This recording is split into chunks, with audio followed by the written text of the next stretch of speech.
Oke kawan, jangan lupa like, comment, and subscribe. Assalamualaikum warahmatullahi wabarakatuh.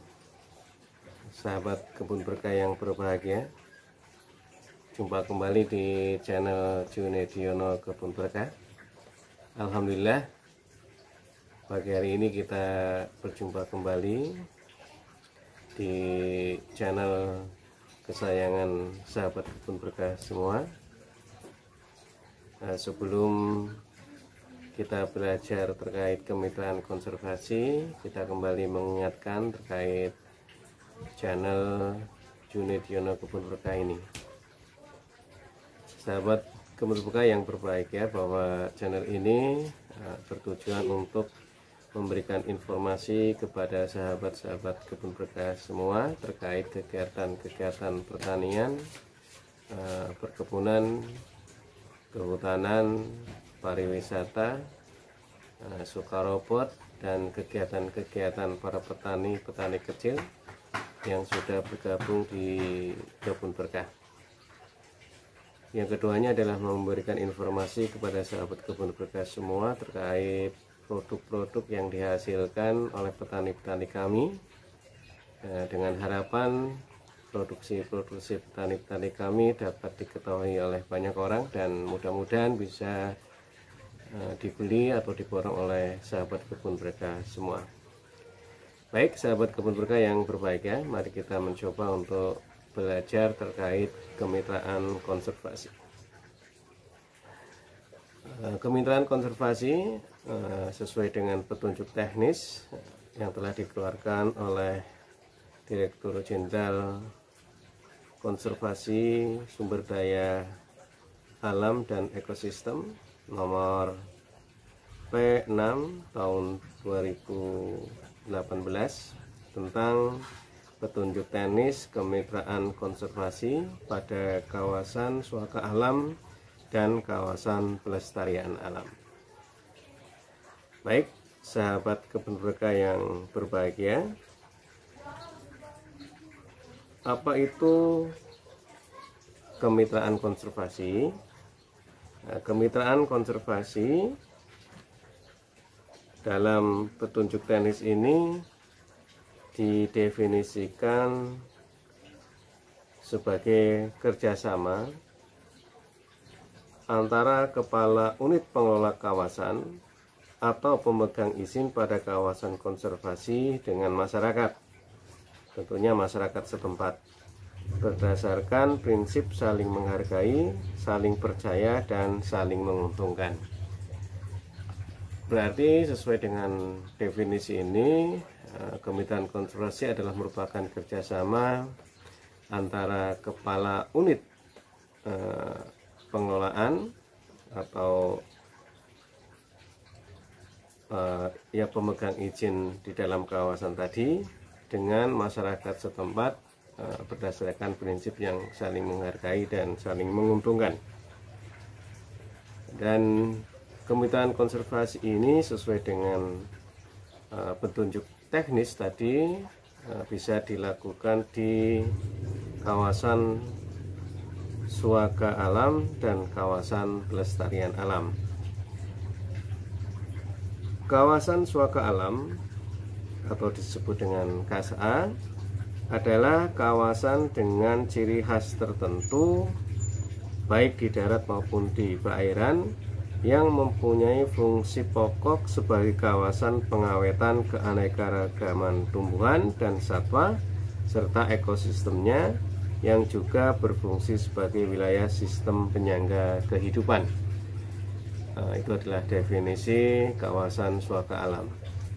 Sedang kawasan pelestarian alam atau selanjutnya disebut KPA adalah kawasan dengan ciri khas tertentu baik di darat maupun di perairan yang mempunyai fungsi pokok pelindungan sistem penyangga kehidupan, pengawetan keanekaragaman jenis tumbuhan dan satwa, serta pemanfaatan secara lestari sumber daya alam hayati dan ekosistemnya. Sahabat kebun berkah yang berbahagia, Tadi sudah kita ketahui bahwa kemitraan konservasi bisa dijalankan atau dilaksanakan di dua kawasan tadi, KSA dan KPA. Adapun ruang lingkup petunjuk teknis ini adalah pertama, kemitraan konservasi dalam rangka pemberdayaan masyarakat. Yang keduanya adalah kemitraan konservasi dalam rangka pemulihan ekosistem, dan yang ketiganya adalah bagaimana cara pembinaan, pengendalian, monitoring, dan evaluasi. Sahabat kebun berkah yang berbahagia, kemitraan konservasi dalam rangka pemberdayaan. Adapun bentuk kemitraan konservasi dalam rangka pemberdayaan masyarakat terkait dengan kemitraan konservasi dalam rangka pemberdayaan masyarakat tadi adalah, yang pertama adalah pemberian akses, yang kedua adalah kerjasama antar pemegang izin pada kawasan konservasi dengan masyarakat setempat. Adapun pemberian akses itu dapat berupa, pertama adalah pemberian akses untuk pemungutan hasil hutan bukan kayu, pemberian akses untuk budidaya tradisional, yang ketiga adalah pemberian akses perburuan tradisional untuk jenis yang tidak dilindungi, yang keempat adalah pemberian akses pemanfaatan tradisional sumber daya perairan terbatas untuk jenis yang juga tidak dilindungi, dan yang kelima adalah pemberian akses untuk wisata alam secara terbatas. Dan kerjasama antara pemegang izin pada kawasan konservasi dengan masyarakat setempat, yang telah disebutkan tadi, difasilitasi oleh unit pelaksana teknis Balai Konservasi Sumber Daya Alam dan Ekosistem maupun Taman Nasional. Tentunya sesuai dengan peraturan yang berlaku. Adapun tadi terkait pemungutan hasil hutan bukan kayu sebagai bentuk pemberian akses di dalam kemitraan konservasi untuk kegiatan kelompok tumbuhan yang akan diberikan seperti pertama adalah kelompok rotan, kelompok getah, kelompok damar, kelompok biji-bijian, kelompok bunga-bungaan, kelompok daun-daunan, kelompok akar-akaran, kulit kayu, bambu hutan, buah-buahan, umbi-umbian, nibung, lilin tawon, madu, sagu, nipah, ijuk, tumbuhan obat, dan jamur. Selain jenis hasil hutan bukan kayu tadi yang tidak dilindungi dan telah dimanfaatkan secara turun-temurun di zona atau di blok tradisional, tetap dapat dimanfaatkan dengan terlebih dahulu diverifikasi oleh unit pelaksana teknis. Tadi unit pelaksana teknisnya adalah bisa Taman Nasional maupun bisa Balai Konservasi Alam dan Ekosistem BKSDAE. Jenis atau volume hasil hutan bukan kayu yang dipungut ditetapkan dengan mempertimbangkan hasil kajian potensi dan atau kemampuan regenerasinya. Dalam hal pengambilan hasil hutan bukan kayu untuk komersial wajib memiliki izin kumpul dari kepala unit pengelola dan dokumen surat angkut tumbuhan satwa dalam negeri atau SATSDN sesuai dengan ketentuan perundang-undangan yang berlaku. Sahabat kebun berkah yang berbahagia, ini terkait dengan budidaya tradisional tadi, karena di Kemitraan Konservasi tadi juga ada istilahnya budidaya tradisional. Budidaya tradisional yang dimaksud dalam petunjuk teknis ini antara lain adalah budidaya tanaman obat-obatan dan budidaya tanaman untuk kebutuhan sehari-hari. Sedang budidaya tanaman obat sebagaimana yang telah disebut tadi adalah dari jenis asli kawasan konservasi yang tidak dilindungi. Dan budidaya tanaman untuk kebutuhan sehari-hari seperti yang sudah disebutkan tadi adalah antara lain untuk kelompok rotan, biji-bijian, bunga-bungaan, daun-daunan, bambu hutan, buah-buahan, umbi-umbian, sagu, nipah, aren, dan jamur. Dan budidaya tradisional tadi meliputi jenis, volume atau luas, waktu atau musim, dan cara metode budidaya yang dituangkan di dalam perjanjian kerjasama. Jadi nantinya antara masyarakat setempat dengan kepala UPT ada semacam perjanjian kerjasama di dalam budidaya tradisionalnya tadi. Kegiatan yang ketiga adalah kegiatan perburuan secara tradisional.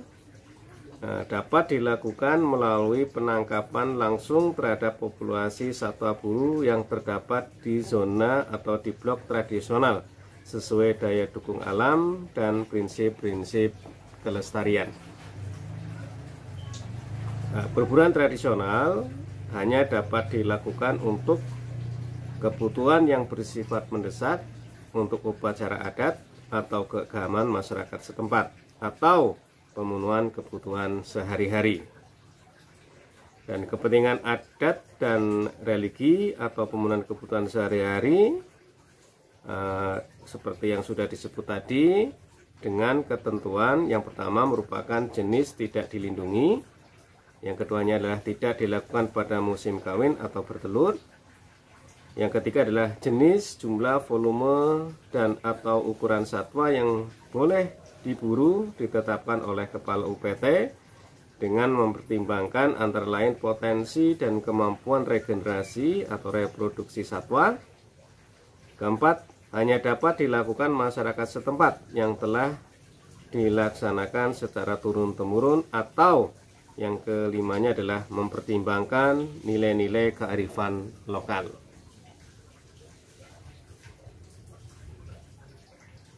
Pemanfaatan sumber daya perairan yang di atas telah disebutkan dilakukan terhadap jenis tumbuhan dan satwa perairan yang tidak dilindungi.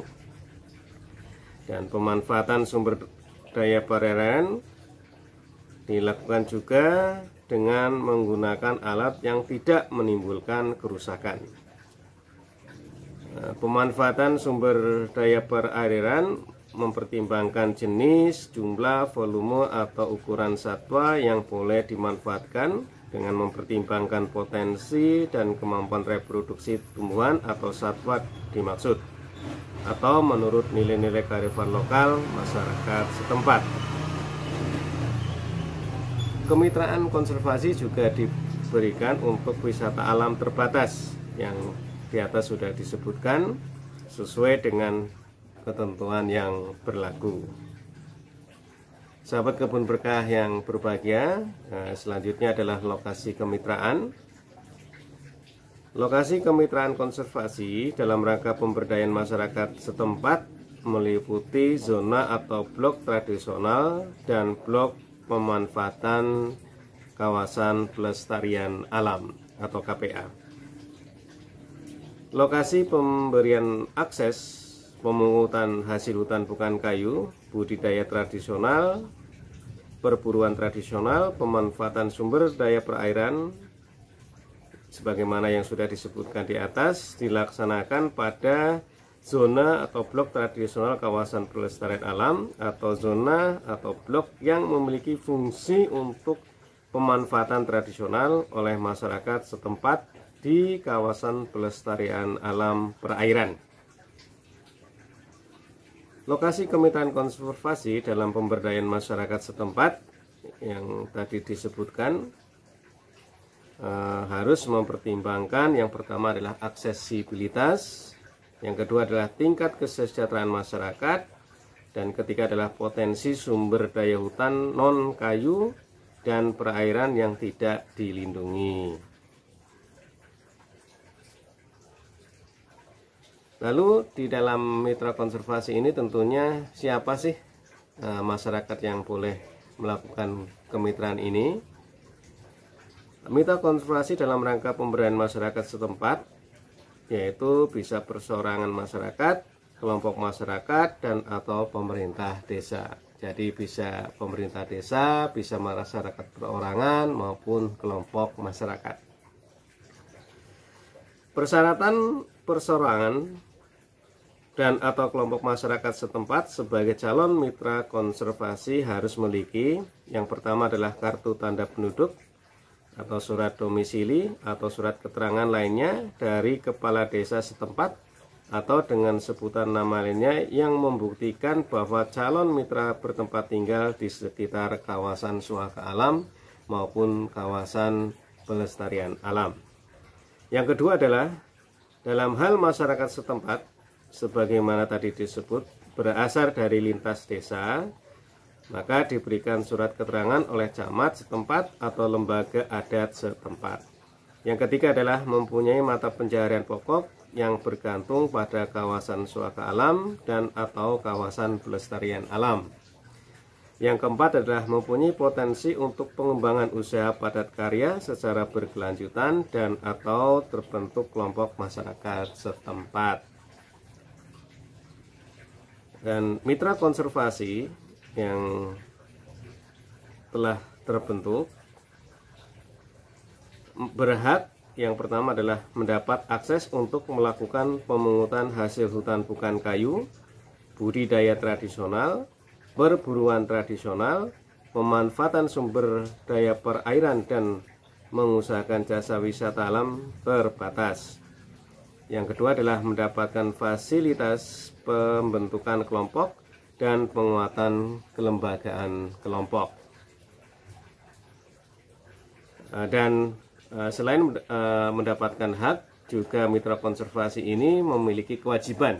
Yang pertama adalah menaati kesepakatan dalam perjanjian kerjasama.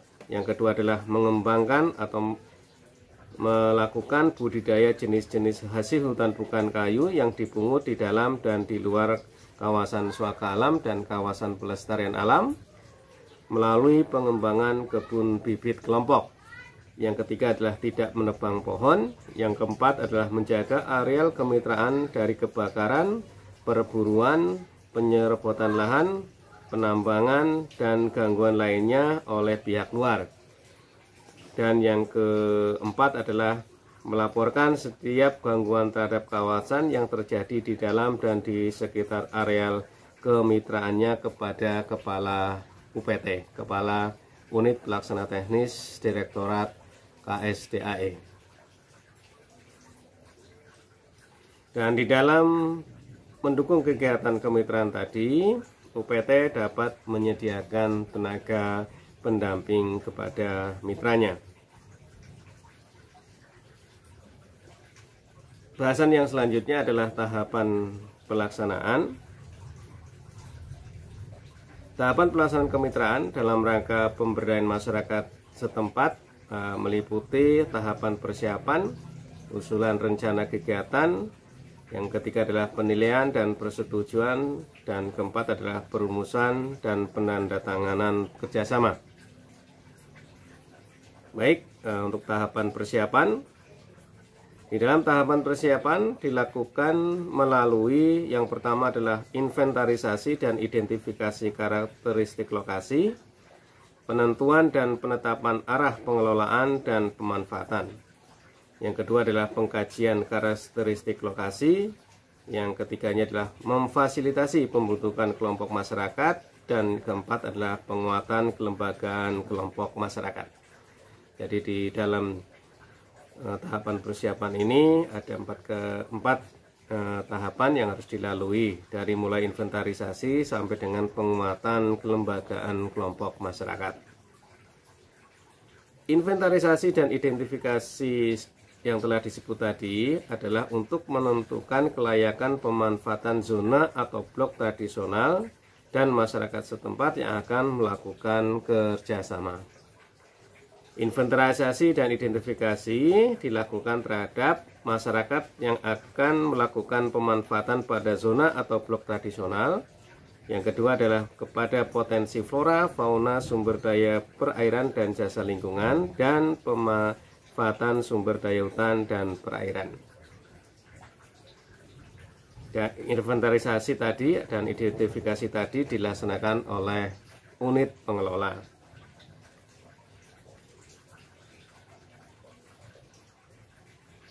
Sahabat kebun berkah yang berbahagia, tahapan yang kedua adalah usulan rencana kegiatan.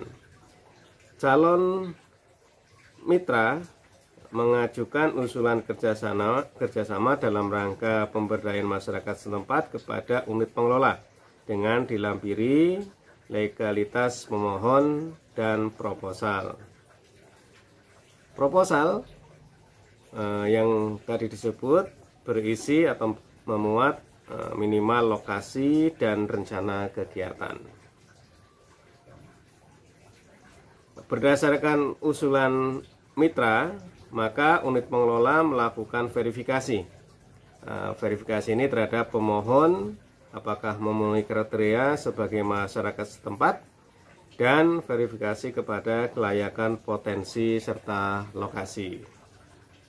Dan apabila usulan telah memenuhi syarat, maka pengelola UPT tadi menerbitkan persetujuan kepada kelompok masyarakat yang tadi mengusulkan sebagai calon mitra konservasi.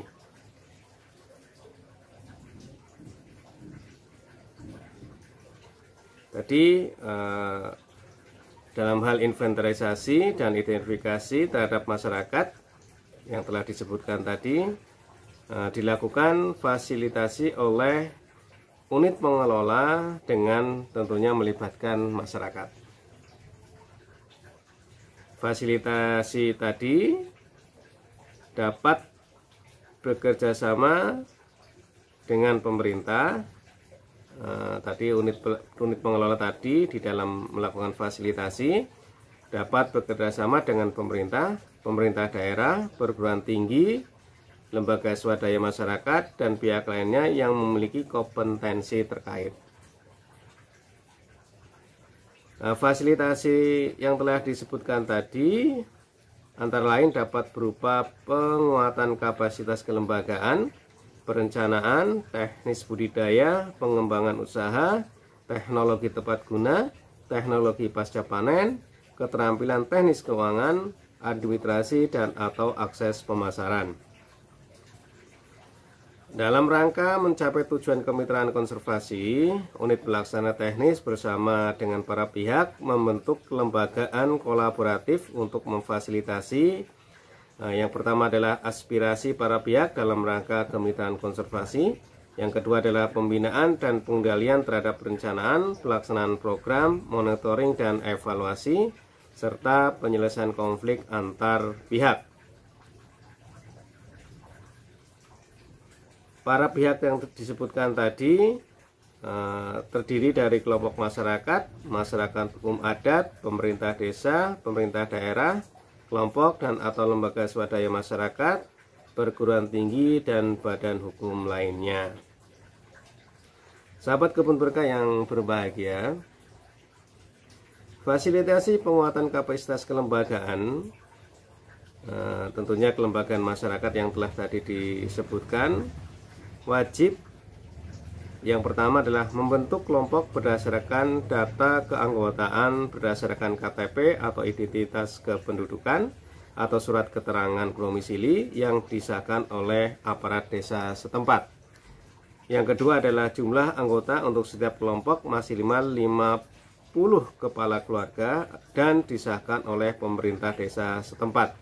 Dan yang ketiga adalah membuat peraturan kelompok yang mengatur tentang nilai-nilai kelompok, tujuan kelompok, hak dan kewajiban kelompok sesuai dengan kearifan lokal masyarakat setempat. Untuk usulan rencana kegiatan kelompok masyarakat ini dapat dilakukan dengan menyusun rencana kegiatan pemanfaatan yang memuat organisasi kelompok masyarakat, lokasi jenis yang dimanfaatkan, dan waktu pemanfaatannya.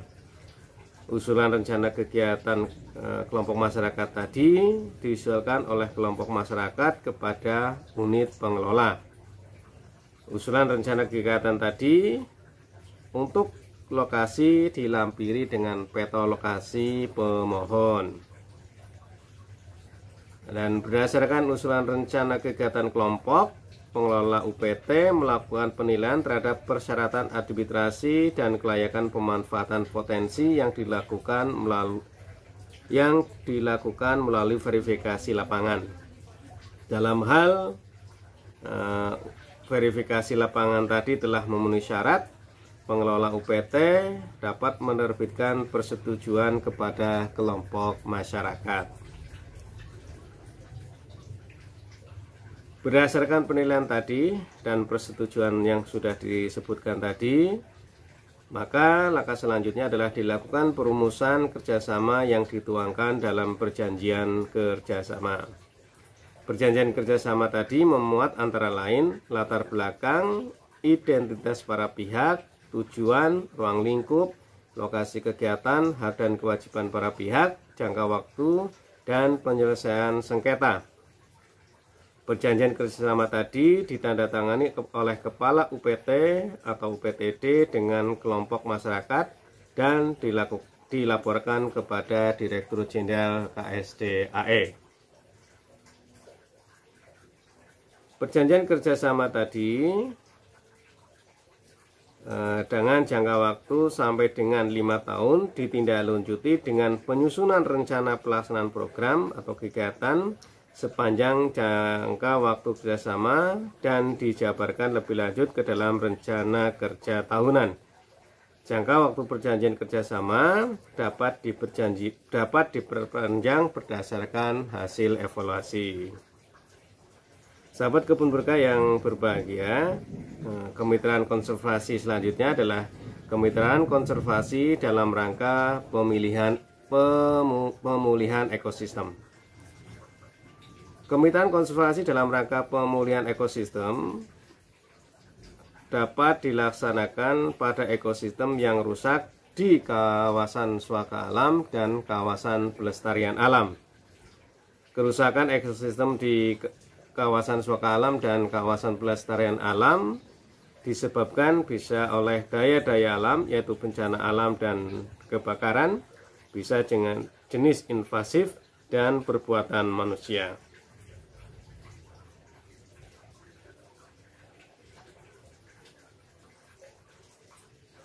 Kemitraan konservasi untuk pemulihan ekosistem dilakukan untuk memulihkan ekosistem KSA dan KPA yang mengalami kerusakan akibat perbuatan manusia dan daya alam pada KSA dan KPA.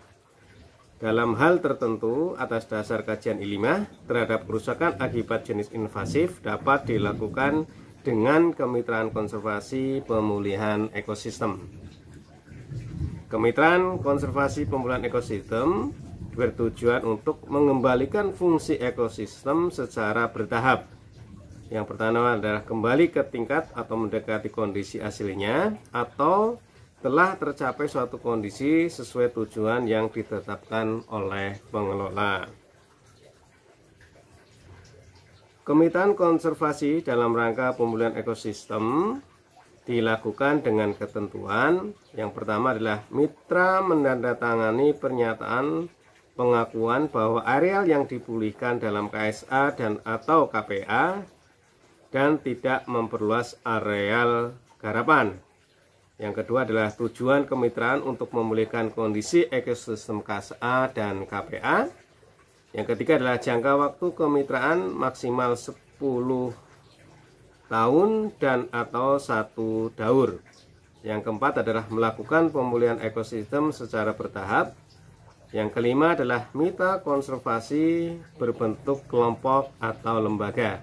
Nah, ini hanya boleh dalam bentuk kemitraannya dalam bentuk kelompok maupun lembaga. Berbeda dengan yang tadi, yang kemitraan konservasi dalam rangka pemberdayaan masyarakat yang memang boleh perseorangan. Kalau di dalam rangka pemulihan ekosistem hanya boleh diusulkan oleh kelompok masyarakat maupun lembaga hukum, yang maksudnya lembaga yang memiliki badan hukum. Yang keenamnya adalah adanya jaminan untuk beralih mata pencarian atau ketergantungan pada kawasan konservasi. Jangka waktu kemitraan dalam rangka pemulihan ekosistem dapat diperpanjang berdasarkan hasil evaluasi. Mitra konservasi tadi berhak untuk pertama adalah mendapatkan pendampingan dari penyuluh atau mitra unit pengelola kawasan. Yang kedua adalah memanfaatkan tumbuhan invasif lainnya yang ditebang atau dimusnahkan dalam kegiatan pemulihan ekosistem, dan mendapat fasilitasi dan pendampingan dalam rangka pemberdayaan untuk beralih pencarian dan mengurangi ketergantungan pada hutan. Mitra konservasi dalam rangka pemulihan ekosistem berkewajiban untuk pertama adalah menaati kesepakatan dalam perjanjian kerjasama. Yang kedua adalah menjaga dari kebakaran hutan, perburuan, penyerobotan lahan, dan penambangan. Yang ketiga adalah berperan aktif dalam melaksanakan kegiatan pemulihan ekosistem. Yang keempat adalah melaporkan kepada petugas unit pengelola kawasan apabila menemukan gangguan di dalam atau di sekitar area kemitraannya. Dan yang kelima adalah paling lama 1 tahun setelah kemitraan dilaksanakan, mitra wajib menanam tanaman asli atau endemik setempat. Dalam mendukung kegiatan kemitraan, unit pengelola dapat menyediakan tenaga pendamping kepada mitra. Dan dalam fasilitasi kemitraan konservasi untuk pemulihan ekosistem dapat dibantu oleh pemerintah daerah, tokoh adat, dan tokoh masyarakat, lembaga swadaya masyarakat di bidang konservasi, perguruan tinggi, instansi terkait lainnya.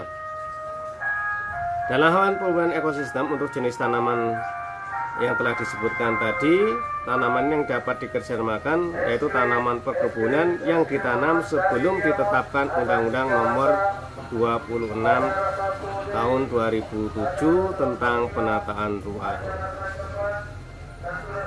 Lokasi kemitraan dan persyaratan calon mitra.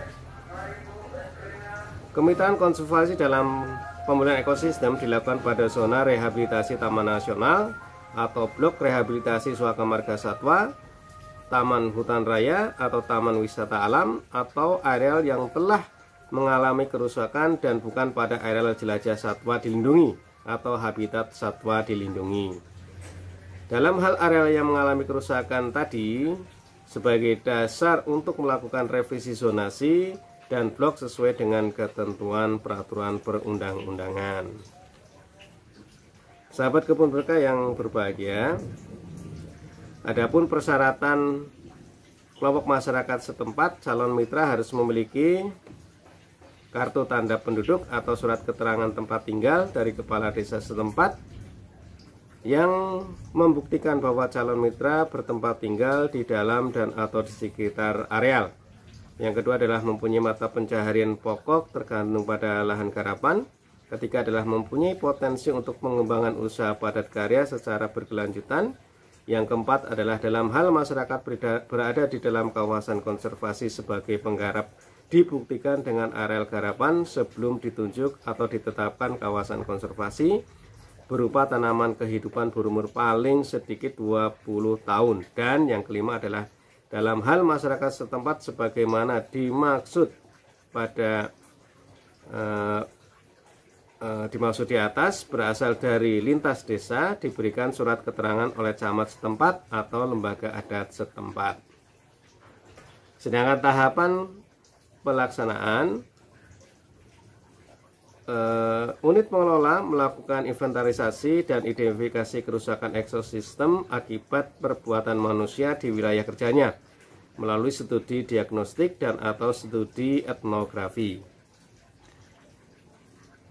Inventarisasi dan identifikasi yang telah dilakukan atau yang akan dilakukan meliputi lokasi dan luas kerusakan ekosistem, jenis tanaman, identitas penggarap, motif melakukan penggarapan, cara memperoleh areal garapan, tingkat ketergantungan penggarap terhadap lahan hutan, sejarah dan bentuk-bentuk interaksi hubungan manusia dengan KSA dan KPA atau KPA, bentuk-bentuk sistem penguasaan tanah dan atau sumber daya alam, dan persepsi dan nilai-nilai masyarakat terhadap KSA dan KPA.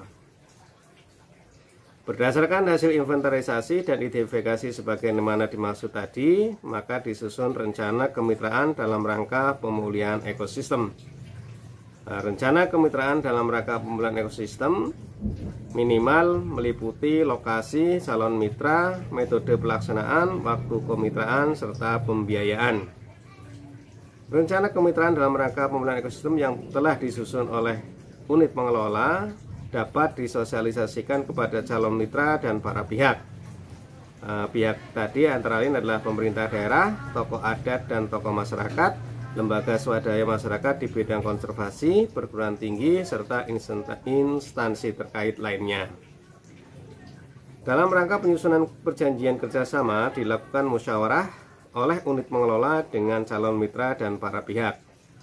Musyawarah dilakukan untuk memperoleh kesepakatan terhadap jangka waktu kemitraan dan metode pelaksanaan. Berdasarkan hasil musyawarah tadi, maka disusun naskah kerjasama kemitraan pemulihan ekosistem. Naskah kerjasama kemitraan konservasi pemulihan ekosistem meliputi latar belakang, identitas para pihak, tujuan, ruang lingkup, lokasi kegiatan, hak dan kewajiban para pihak, jangka waktu, dan penyelesaian sengketa.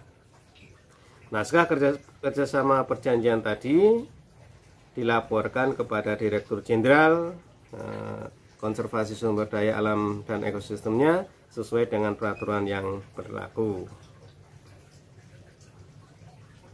Mitra juga wajib menyampaikan laporan kepada Kepala Unit Pengelola atas perkembangan pelaksanaan pemanfaatan tradisional yang disampaikan setiap 6 bulan sekali. Jadi mitra konservasi pun diwajibkan untuk memberi laporan terkait progres pelaksanaan kemitraannya setiap 6 bulan sekali. Dan selanjutnya Kepala Unit melapor kepada Direktur Jenderal.